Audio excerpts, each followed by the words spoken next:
তীব্র গ্যাস সংকটে রাজধানীর বেশিরভাগ বাসাবাড়ির চুলা জ্বলছে না। গ্যাস সংকটের এই চিত্র উঠে এসেছে আমাদের আজকের জনতার কথায়। ভোর থেকেই চুলা বন্ধ, দুপুর গড়িয়েও মিলছে না কাঙ্ক্ষিত গ্যাস। রাজধানীর আবাসিক এলাকাগুলোতে গ্যাস না থাকায় চরম ভোগান্তিতে সাধারণ মানুষ। বিল দিয়েও মিলছে না গ্যাস, নেই তিতাসের কোনো আশ্বাস। রাজধানীর আবাসিক এলাকার মানুষের এই ভোগান্তি নিয়েই আজকের জনতার কথা। শুনবো কি বলছেন তারা।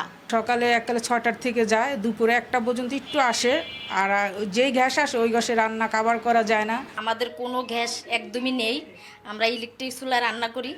এখন এতে রান্না করা খুবই কষ্ট। এক্সট্রা একটা চাপ থাকে, পোলাপানে সবসময় তো রান্না দেরি হয়, তো বাড়িতে খাবার কিনতে গেলেও আমার উপরে একটা প্রেশার পড়ে যায়। চুলার বিল মনে করেন 1180 টাকা করে তারা নিয়ে যাইতেছে।